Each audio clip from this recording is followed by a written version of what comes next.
Welcome to Sam institute daily current affairs.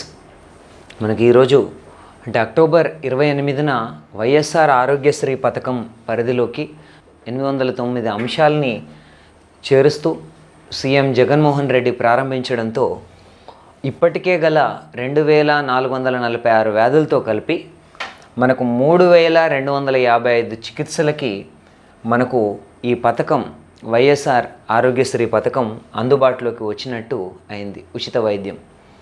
So మనకు వార్షిక ఆదాయ పరిమితిని కూడా ఒక 5 లక్షల పాటు పెంచడంతో రాష్ట్రంలోని దాదాపు 95% కుటుంబాలు ఈ పరిధిలోకి రావటం జరిగింది.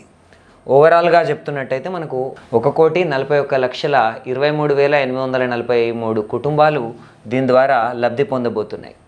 అలాగే వివిధ రాష్ట్రాల్లో లేని విధంగా కరోనా, బ్లాక్ ఫంగస్, మిస్సీ వంటి జబ్బుల్ని కూడా దీని పరిధిలోకి తీసుకురావటం అనేది గమనించాల్సిన విషయం. సో అన్ని రకాల క్యాన్సర్లను కూడా ఈ ఆరోగ్య పరిధిలోకి తీసుకొచ్చారు. సో ఎంత ఖర్చు అయినా ఉచితంగానే చికిత్స జరగడం ఇక్కడ విషయం. అలాగే మనకు 12 lakhs పైగా ఖర్చు అయ్యే ఈ బైలాటరల్ కాంక్లియర్ ఇంప్లాంట్ ఏదైతే ఉందో వంటి ఆధునిక సర్జరీలను కూడా ఈ పరిధిలోకి తీసుకురావటం జరిగింది.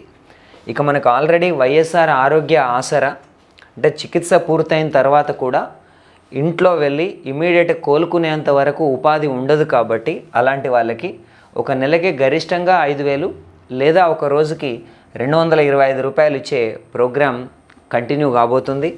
అలాగే ఒకవేళ 2 నెలలు అయితే 10,000. ఇలా ఒకవేళ డాక్టర్ యొక్క ప్రిస్క్రిప్షన్ తోటి ఎన్నాళ్ళైనా సరే ఈ ఆరోగ్య భృతిని అందించడం అనేది ఈ ప్రోగ్రాం యొక్క లక్ష్యం. ఇప్పుడు గవర్నమెంట్ చెప్తున్న ప్రకారంగా తీసుకుంటే మనకు 13,09,344 మందికి ఇప్పటి వరకు 821.49 కోట్లు ఈ పథకం కింద చెల్లించడం జరిగింది ప్రస్తుత ప్రభుత్వం. సో మనకు ఈ ట్విట్టర్ ఇది ఆల్రెడీ మనకి ఎప్పటి నుంచో నలుగుతున్న విషయమే. ఆ ట్విట్టర్ని $44 బిలియన్ మొత్తానికి ఎలన్ మస్క్ కొనుగోలు చేయటం జరిగింది. దానికి కొనుగోలు చేసిన వెంటనే ఆయన ఈ సీఈఓగా ఉన్న పరాగ్ అగర్వాల్, అలాగే లీగల్ ఎగ్జిక్యూటివ్గా ఉన్న విజయ్ గద్దే వీళ్ళిద్దరిని తొలగించడం జరిగింది. అంటే మొత్తం 4 తొలగించారు. Financial officer Ned Segal, general counsel Sean ఎడ్జెట్లను కూడా తొలగించినప్పటికీ సో ఇక్కడ మనం గమనించాల్సిన విషయం ఏంటంటే పరాగ్ అగర్వాల్ అంటే జాక్ డోర్సే లాస్ట్ ఇయర్ 2021 నవంబర్లో ట్విట్టర్ సీఈఓగా వైదొలిగిన తర్వాత భారతీయుడు పరాగ్ అగర్వాల్ బాధ్యతలు స్వీకరించడం జరిగింది. ఇప్పుడు ఆయన్ని తొలగించారు. అలాగే మనకు ఈ విజయ గద్దే అంటే మనకు ఏప్రిల్లో ముందు దీని కొనుగోలుని ప్రకటించారు. జూన్లో మళ్ళీ యూటర్న్ తీసుకున్నారు, నేను కొనలేనేమో అని ట్విట్టర్ని. ఆ టైంలో జరిగిన పోరాటంలో ఈ విజయ గద్దే ఎక్కువ రియాక్ట్ అయ్యారనే ఉద్దేశం కూడా ఇందులో కనిపిస్తుంది. అలాగే మనకు ఓవరాల్గా చూస్తే ట్విట్టర్ని స్థాపించింది మనకు 2006లో. ఇప్పుడు ప్రతి నెల వినియోగిస్తున్న వాళ్ళు 39.65 కోట్ల మంది ఉన్నారు. అలాగే రోజు ట్వీట్ అయ్యే ట్వీట్స్ ఏవైతే మనం తీసుకుంటామో వాటి సంఖ్య 19.20 కోట్లుగా ఉంది. సో ఇక గేమింగ్ ఆర్ టెక్ కంపెనీల్లో చూస్తే ఇది 3వ అతిపెద్ద కొనుగోలు. ఇంతకుముందు గేమింగ్ కంపెనీ బిజార్డ్ని ఇదే సంవత్సరం జనవరిలో మైక్రోసాఫ్ట్ $68.7 బిలియన్ కొనుగోలు చేయడం జరిగింది. ఇక సెకండ్ మనకు నెట్వర్క్ స్టోరేజ్ సంస్థ అయిన ఈఎంసీని 2015లో డెల్ $67 బిలియన్ కొనుగోలు చేసింది. ఇప్పుడు 3వ అతిపెద్ద కొనుగోలుగా ట్విట్టర్ని $44 బిలియన్ ఎలన్ మస్క్ కొనుగోలు చేయడం జరిగింది. సో మనకు విశాఖలో గీతం విశ్వవిద్యాలయాన్ని నిర్వహించిన ఎన్టీఆర్ శత జయంతి ఉత్సవాలకు అక్టోబర్ 28న ముఖ్య అతిథిగా నిర్మలా సీతారామన్ హాజరు కావడం జరిగింది. ఈ సందర్భంగా ఆమె సాధికారత సుపరిపాలన అనే అంశం పైన ఎన్టీఆర్ స్మారకోపన్యాసాన్ని చేయటం జరిగింది. ఇక మనకు ప్రపంచంలోనే ఎత్తైన శివుడి విగ్రహం సో దాన్ని ఈరోజు అంటే అక్టోబర్ 29న ప్రారంభించబోతున్నారు. దాన్ని సీఎం అంటే రాజస్థాన్లో ఏర్పాటు చేయబోతున్నారు కాబట్టి రాజస్థాన్ సీఎం అశోక్ గెహ్లోత్ అలాగే ప్రముఖ ఆధ్యాత్మిక గురువు మొరారి బాపు దీన్ని ఆవిష్కరించబోతున్నారు. రాజస్థాన్లో ఉన్న రాజసమంద్ అనే జిల్లాలోని నాథ్ ద్వారా అనే ప్లేస్లో దీన్ని నెలకొల్పడం జరిగింది. సో మనకు 369 అడుగులు 369 అడుగుల ఎత్తున్న విగ్రహం, ఇప్పటికి ప్రపంచంలో ఎత్తైన శివుడి విగ్రహం ఇది. దీన్ని ప్రారంభించబోతున్నారు. విశ్వాస స్వరూపం అనే పేరుతోటి ధ్యాన ముద్రలో ఉండేలాగా ఈ విగ్రహాన్ని రూపొందించడం జరిగింది. దీన్ని సంస్థలు Tatpadam Sansthan trust and Miraj group chairman అయినప్పటి మదన్ పాలివాల్ వీళ్ళ ఆధ్వర్యంలో ఈ విగ్రహాన్ని నిర్మించడం జరిగింది. ఇక మిగిలిన డీటెయిల్స్ అంత అవసరం ఉండదు. సో దానికి 3000 టన్నుల ఇనుము, ఉక్కు, అలాగే 2.5 లక్షల టన్నుల కాంక్రీట్, ఇసుక వినియోగించి దాదాపుగా 18 ఏళ్ల పాటు శ్రమించి దీన్ని పూర్తి చేయటం జరిగింది. సో గంటకు, అంటే అక్కడ ఎడారి ప్రాంతం కాబట్టి 250 కిలోమీటర్ల వేగంతో వచ్చే గాలుల్ని కూడా తట్టుకునేలాగా, నెక్స్ట్ 250 ఏళ్ల పాటు కూడా చెక్కు చెదరకుండా ఉండేలాగా దీన్ని నిర్మించడం జరిగింది. సో అక్టోబర్ 28న కేంద్ర ఐటీ అండ్ కమ్యూనికేషన్ల మంత్రిత్వ శాఖ మరొక్కసారి సామాజిక మాధ్యమాలకు సంబంధించిన ఒక రూల్స్ని తిరగరాయటం జరిగింది. కొన్ని సవరణలతోటి తాజా నోటిఫికేషన్ని జారీ చేయటం జరిగింది. సో దాంట్లో మనకు ఆర్టికల్ 14 సమానత్వపు హక్కు, ఆర్టికల్ 19 ఆర్ 19(1)(a) భావ ప్రకటన స్వేచ్ఛ హక్కు, ఆర్టికల్ 21 జీవించే హక్కు, వీటికి భంగం కలగకుండా సామాజిక మాధ్యమాలు కొనసాగాలని ప్రధానంగా మెన్షన్ చేయడం జరిగింది. అలాగే యూజర్ అగ్రిమెంట్ అనే దాన్ని, ఏదైతే గోప్యతా విధానాలు ఏవైతే ఉంటాయో అవి ఇంగ్లీష్తో పాటు రాజ్యాంగంలోని, భారత రాజ్యాంగంలో పేర్కొన్న 8వ షెడ్యూల్లోని అన్ని భాషల్లో కూడా ఖచ్చితంగా మెన్షన్ చేయాలని చెప్పేసి చెప్పడం జరిగింది. అలాగే పేటెంట్లు, ట్రేడ్ మార్కులు, కాపీరైట్స్, ఈ ఆస్తుల ఉల్లంఘన, ఇలాంటి హక్కుల ఉల్లంఘన జరగకుండా చూడాల్సిన బాధ్యత కూడా మనకు సోషల్ మీడియా, సామాజిక మాధ్యమాలపైన ఉందని మెన్షన్ చేయటం జరిగింది. అలాగే వినియోగదారుడి కంప్యూటర్లోకి చొరపడి దాని పనితీరుని పరిమితం చేసేలాగా, లేదంటే దాన్ని నాశనం చేసేలాగా ఎలాంటి సాఫ్ట్వేర్ వైరస్ని కూడా, కంప్యూటర్ కోడ్ని అనుమతించకుండా, ఎలాంటి సాఫ్ట్వేర్ వైరస్ కూడా అందులోకి వెళ్లకుండా లేదా కంప్యూటర్ కోడ్ని అనుమతించకుండా సోషల్ మీడియా ఫామ్స్ ఒక డిసిషన్ ఖచ్చితంగా తీసుకోవాలని కేంద్రం మెన్షన్ చేయటం జరిగింది.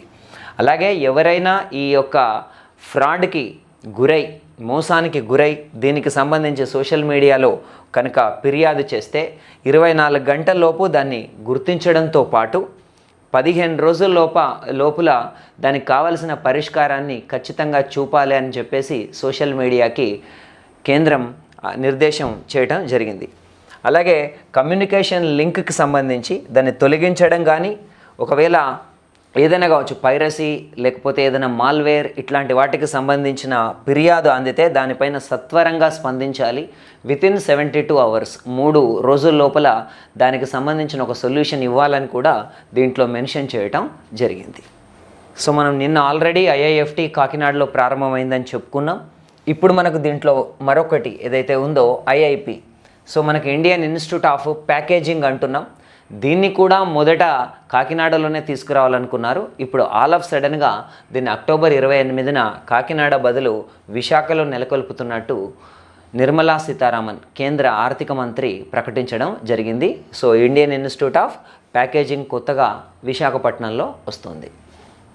ఇక ఈ ఐటెం కూడా నిన్న మనం మాట్లాడిందే. హర్యానాలోని సూరజ్ ఖండ్లో ఈ యొక్క హోమ్ మినిస్టర్స్ మీటింగ్ ఏదైతే జరుగుతుందో, చింతన్ శిబిర్ అనే పేరుతో, నిన్న మనకు, అంటే మొన్న రాజ్నాథ్ సింగ్ ప్రసంగించడం జరిగింది. నిన్న నరేంద్ర మోదీ వీడియో కాన్ఫరెన్స్ ద్వారా ప్రసంగించారు. దీంట్లో ఒక యూనిఫామ్, అంటే దేశవ్యాప్తంగా పోలీసులందరికీ కూడా ఒకే రకమైన యూనిఫామ్ని ఆయన నిర్దేశించడం జరిగింది. ఇక మిగిలినవన్నీ రొటీన్. సో మనం దేశీయంగా అభివృద్ధి సాధిస్తున్నాం. ఈ మధ్య సెప్టెంబర్ 2న స్టార్ట్ అయిన INS విక్రాంత్ దానికి ఒక నిదర్శనం అని ఆయన పేర్కొన్నారు. అలాగే అక్టోబర్ 28న Arcelor Mittal Nippon steel India వాళ్ళు గుజరాత్లోని హజీరాలో విస్తరణతో ప్రారంభించబోతున్న స్టీల్ ప్లాంట్కి సంబంధించిన ఈ భూమి పూజ కార్యక్రమాన్ని కూడా ప్రధానమంత్రి వర్చువల్ విధానంలో హాజరై ప్రసంగించడం జరిగింది. సో ఇస్రో వాళ్ళకు సంబంధించిన పాపులేషన్ రీసెర్చ్ కాంప్లెక్స్, ఇది మనకు ఎక్కడుందంటే తమిళనాడులోని మహేంద్రగిరిలో ఉంది. సో అక్కడ మనకు ఒక ప్రెజర్ ఛాంబర్ టెస్ట్ అనే దాన్ని అక్టోబర్ 28న నిర్వహించడం జరిగింది. అంటే క్రయోజెనిక్ ఇంజన్లో వాడటానికి ఈ ప్రెజర్ ఛాంబర్ టెస్ట్ చేశారు. త్వరలో మనం భారత్ చేపట్టబోతున్న తొలి మానవ సహిత అంతరిక్ష యాత్ర గగన్యాన్కి ప్రోగ్రాంలో భాగంగా ఈ టెస్ట్ని కండక్ట్ చేయడం జరిగింది మహేంద్రగిరిలో. తర్వాత రాజ్నాథ్ సింగ్ కేంద్ర రక్షణ మంత్రి దాదాపు 75 ఇన్ఫ్రా ప్రాజెక్టులని ప్రారంభించడం జరిగింది. ఇవన్నీ కూడా BRO, సో బోర్డర్ రోడ్స్ ఆర్గనైజేషనే నిర్మించింది. వాటిని ఆయన ప్రారంభించడం జరిగింది ఎట్ ఏ టైం అక్టోబర్ 28న. ఈ 75 ఇన్ఫ్రా ప్రాజెక్టులు కూడా 6 రాష్ట్రాల్లో 2 కేంద్రపాలిత ప్రాంతాల్లో ఉన్నాయి. ఆయన లద్దాఖ్ కేంద్రపాలిత ప్రాంతాన్ని సందర్శిస్తూ ఈ ప్రాజెక్టులను ప్రారంభించడం జరిగింది. ఈ ప్రాజెక్టుల్లో 45 వంతెనలు, 27 రోడ్లతో పాటు 2 హెలీప్యాడ్లు కూడా ఉన్నాయి. ఆ 2 హెలీప్యాడ్లు ఎక్కడున్నాయంటే హన్లే అనే ప్లేస్లో, ఆ తర్వాత తాకుంగ్ అనే ప్లేస్లో. హన్లే, తాకుంగ్ అనే ఈ ప్లేసులు ఈస్టర్న్ లడాక్, తూర్పు లడాక్ ప్రాంతంలో ఉంటున్నాయి. వాటిని కార్బన్ న్యూట్రల్ హ్యాబిటేట్ అంటే కార్బన్ తటస్థత నివాసాలుగా, ఆవాసాలుగా కూడా వాటిని మలుచుతున్నారు. రైట్, ఇది అక్టోబర్ 27న 27-28న ఒక సదస్సు జరిగింది.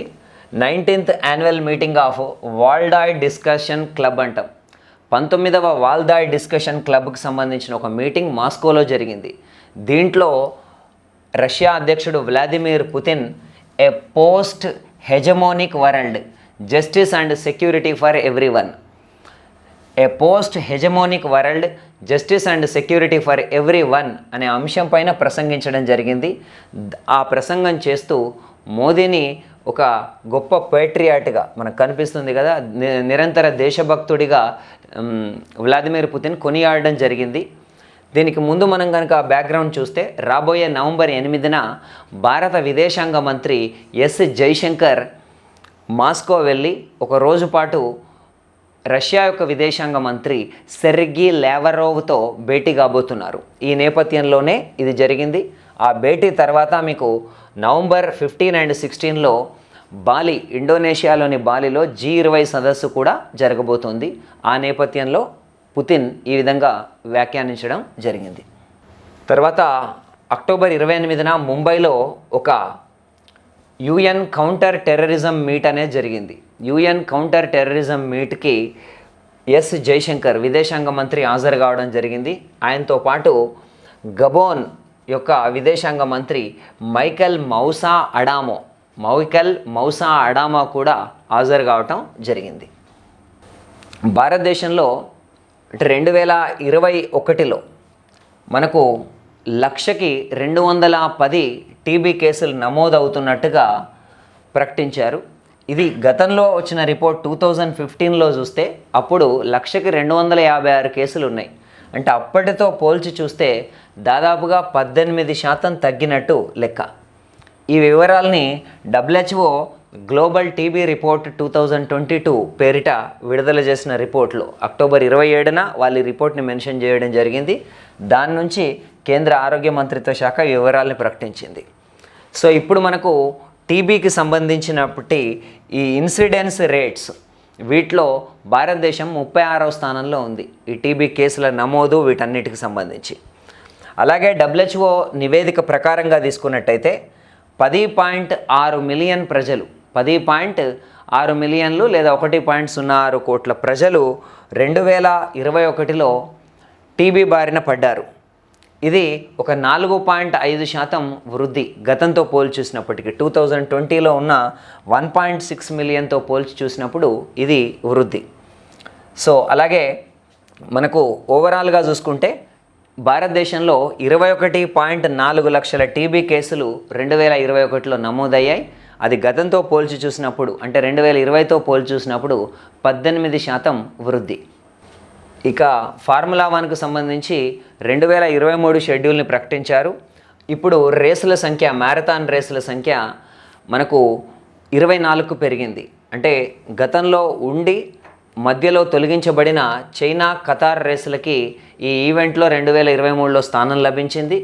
దాంతోపాటు లాస్ వెగస్, ఫార్ములా గ్రాండ్ ప్రీని కూడా కొత్తగా యాడ్ చేయడంతో మొత్తం మ్యారథాన్ రేసుల సంఖ్య 2023లో 24కు చేరింది. ఇది బహ్రెయిన్లో మార్చ్ 5న స్టార్ట్ అయి చివరగా నవంబర్ 26న అబుదాబి రేస్తో ముగుస్తుంది. అది ప్రపంచ ఫార్ములా 1 ఛాంపియన్షిప్. ఇక మనకు అక్టోబర్ 28న ఆంధ్రప్రదేశ్ గవర్నర్ బిశ్వభూషణ్ హరిచందన్ మనకు రెడ్ క్రాస్ గోల్డ్ మెడల్ని పవర్ గ్రేడ్ కార్పొరేషన్కి ప్రకటించడం జరిగింది. ఇలా పవర్ గ్రేడ్ కార్పొరేషన్ ఈ పురస్కారాన్ని అందుకోవడం ఇది 3వసారి. ఇప్పుడు ఎందుకు ఇచ్చారంటే విజయనగరం జిల్లా కురూపం గ్రామంలో ఈ మెడికల్ క్యాంపులో కావలసిన వసతుల్ని సమకూర్చినందుకు, అలాగే చిత్తూరు జిల్లాలో ఈ బ్లడ్ బ్యాంక్ నిర్మాణాన్ని చేపట్టినందుకు, ఈ 2 అంశాలకు సంబంధించి పవర్ గ్రిడ్కి ఈ పురస్కారాన్ని అందజేయటం జరిగింది. సో సిపెక్ అంటాం, అంటే చైనా పాక్ ఎకనామిక్ క్యారిడార్లో అత్యంత ప్రతిష్టాత్మకమైన రైలు మార్గాన్ని ఎప్పటి నుంచో ఇది పెండింగ్లో ఉంది. దాన్ని ఇప్పుడు రెడీ చేయడానికి పాకిస్తాన్ అండ్ చైనా అంగీకరించాయి. ఈ మార్గం కరాచీ, పెషావర్ నగరాలని కలుపుతూ దాదాపుగా $10 బిలియన్ నిర్మిస్తారు. దీనికి కావలసిన ఫండింగ్ మొత్తం కూడా చైనానే సమకూర్చడం జరుగుతుంది. రైట్. సో మనకు సూర్యుడి పైన ప్రయోగానికి మనం సిద్ధమవుతున్నాం. సో 2023 జనవరి చివరిలో ఈ ఆదిత్య L1, ఆదిత్య అన్నప్పుడే అది సూర్యుడికి సంబంధించింది, ఆ ఆదిత్య L1ని ప్రయోగించడానికి ఇస్రో సిద్ధమవుతుంది. సో మనకు కాంతి మండలం అంటే ఫోటోస్పియర్, అలాగే వర్ణమండలం క్రోమోస్పియర్, సూర్యుడి యొక్క ఈ పార్ట్స్ని అధ్యయనం చేయడం ప్రధాన లక్ష్యంగా ఈ ప్రోగ్రాం జరుగుతోంది. దీనికి డాక్టర్ కె శంకర సుబ్రమణ్యం బెంగళూరులో ఉన్న యుఆర్ రావు స్పేస్ సెంటర్, ఆ యుఆర్ రావు స్పేస్ సెంటర్లో ఒక ప్రధాన శాస్త్రవేత్త. ఆయన ఈ ప్రోగ్రాంకి లీడ్ అంటే నేతృత్వం వహించడం జరుగుతుంది. గతంలో మనకు ఆస్ట్రోషాట్, అలాగే చంద్రయాన్-1, చంద్రయాన్-2 సంబంధించి ఈయన పనిచేయటం జరిగింది. ఆ ప్రాజెక్టులో కూడా ఈయన వ్యవహరించారు. ఇక మనకు 1475 కిలోల బరువు ఉంటుంది. ఏది? ఈ ఆదిత్య L1 అనే ఉపగ్రహం. దీన్ని మనకు PSLV C56 ద్వారా ప్రయోగిస్తారు. అయితే ఇందులో పేలోడ్స్ బరువు కేవలం 244 కిలోలు మాత్రమే. మిగిలిందంతా కూడా 1231 కిలోలు కేవలం ద్రవ ఇంధనంతో నిండి ఉంటుంది మొత్తం అంతా కూడా. సో ఈ ఉపగ్రహాన్ని సూర్యుడి వైపు తీసుకెళ్లేందుకు ద్రవ ఇంధనం చాలా అవసరం. అందుకే దాన్ని ఎక్కువ మోతాదులో దాన్ని నింపడం జరిగింది. సో మనకు ఈ యొక్క ఉపగ్రహాన్ని తీసుకున్నట్టయితే ఈ జియో ట్రాన్స్ఫర్ ఆర్బిట్లోకి దీన్ని ప్రవేశపెడతారు. అలా ప్రవేశపెట్టాక భూమికి 15 లక్షల కిలోమీటర్ల దూరంలో ఉన్న లాంగ్రేజియన్ పాయింట్ అంటాం, ఆ లాంగ్రేజియన్ బిందువు లేదా లాంగ్రేజియన్ బిందువు 1. సో అక్కడి నుంచి 177 రోజుల పాటు అక్కడ ఈ ఉపగ్రహం ఎలాంటి అవరోధాలు లేకుండా ఈ సూర్యుడిపై జరిగే మార్పుల్ని మొత్తం కూడా రికార్డ్ చేస్తుంది. సో మనకు ఆల్రెడీ సూర్యుడిపైన అధ్యయనం చేయడానికి ఈ ఆదిత్య L1లో పంపే వాటిలలో ఒక 6 పేలోడ్స్ ఉంటాయి. ఆ 6 పేలోడ్స్ని కూడా ఆస్పెక్స్, సూట్వెల్సీ, హెలియోస్, పాపా అండ్ సోలెక్స్ అనే పేరుతోటి మనం వివరించడం జరుగుతుంది. వాస్తవంగా ఏంటంటే సూర్యుడి యొక్క అంతర్భాగ ఉష్ణోగ్రత కేవలం 6000 కెల్విన్ డిగ్రీలు.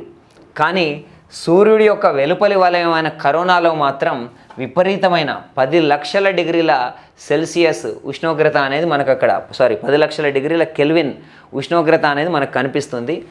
ఇక్కడితో పోల్చి చూసినప్పుడు ఇంత అధికంగా అక్కడ వేడి ఎందుకు ఉంది అనేది అధ్యయనం చేయడం ఆదిత్య L1 యొక్క ముఖ్య లక్ష్యం. ఇది మనం సూర్యుడిపైకి చేపడుతున్న మొట్టమొదటి ప్రాజెక్టు. ఇక స్కోచ్ అవార్డ్ ఆంధ్రప్రదేశ్ యొక్క ఆర్టీసీకి లభించింది. ఈ నగదు రహిత లావాదేవీలు, క్యాష్లెస్ ట్రాన్సాక్షన్స్, అలాగే కాగిత రహిత టికెట్స్, ఈ డిజిటల్ టికెట్స్ లేదా పేపర్లెస్ టికెట్స్, ఈ జారీ విధానానికి సంబంధించి ఏపీఎస్ఆర్టీసీకి ఈ అవార్డు లభించడం జరిగింది. సో మనకు అక్టోబర్ 28న ఈ అవార్డుని ప్రదానం చేయటం జరిగింది. సో ఇక లద్దాఖ్, ఈ ప్రాంతంలో ఒక దేశంలో మొట్టమొదటి డార్క్ స్కై రిజర్వ్ని తీర్చిదిద్దబోతున్నారు. సో దీన్ని ఇండియన్ ఇన్స్టిట్యూట్ ఆఫ్ ఆస్ట్రోఫిజిక్స్, అలాగే Ladakh autonomous hill development council కేంద్ర ప్రభుత్వ భాగస్వామ్యంతో దీన్ని నిర్మించబోతున్నారు. అంటే మనం పాలపుంత ఇట్లాంటి వాటిని వీక్షించడం ఇక్కడ నుంచి పాసిబుల్ అవుతుంది. ఇక్కడే ఎందుకు అని అంటే ఇక్కడ లద్దాఖ్లో ఉండే మేఘరహిత వాతావరణం, స్వచ్ఛమైన వాతావరణం కారణంగా ఇక్కడ నుంచి అంతరిక్షం అద్భుతంగా కనిపిస్తుందని గుర్తించడం జరిగింది. దీన్ని రాబోయే అక్టోబర్ 31న వర్చువల్ విధానంలో లద్దాఖ్ యొక్క లెఫ్టినెంట్ గవర్నర్ రాధాకృష్ణ మాథూర్ దీన్ని ప్రారంభించడం జరుగుతోంది. సో ఆయన దాన్ని ప్రారంభిస్తారు. ఇది మనకు లద్దాఖ్కి 300 కిలోమీటర్స్ దూరంలో ఉన్న చాంగ్తాంగ్ వన్యప్రాణి సంరక్షణ కేంద్రం పరిధిలో దీన్ని అక్కడ ఒక 5 గ్రామాల సమాహారమైన హన్లే, ఇందాక మనం రాజ్నాథ్ సింగ్ దగ్గర హెలీప్యాడ్ దగ్గర కూడా మనం మాట్లాడాం, అలాంటి హన్లేలో ఉన్న Indian astronomical observatory base camp నుంచి దీన్ని ప్రారంభించడం జరుగుతుంది. అక్కడ నుంచి మనం పాలపుంతని నేరుగా వీక్షించవచ్చు. ఇక ఇది జనరల్ బిటే, అంటే ఇది ఒక ఆసక్తికరమైన కథగా మలిచారు. 2000 మే 11న మనకు ఒక బిలియన్ బేబీ జన్మించింది. అంటే భారతదేశం యొక్క 100 కోట్లవ శిశువు. అప్పట్లో మీడియా తనని బాగా హైలైట్ చేసినప్పటికీ ఆ తర్వాత తన చదువుకి కూడా డబ్బులు వెచ్చించలేని స్థితిలో ఆమె ఉంది అంటూ ఆ కథనాన్ని రాసుకొచ్చారు. ఆ అమ్మాయి పేరు ఆస్థా. డాక్టర్ కావాలని కలలుగన్న ఆమె ఇప్పుడు నర్సుగా సంతృప్తి పడుతూ ఉంది. జస్ట్ మనం ఇప్పుడు మెన్షన్ చేయాల్సింది ఈ స్టోరీ కాదు. ఆ బిలియన్ బేబీ పేరు ఆస్థా. ఆమె పుట్టింది 2000 మే 11న ఢిల్లీలోని సఫ్దర్జంగ్ ఆసుపత్రిలో ఆమె జన్మించడం జరిగింది. Thank you friends, all the best.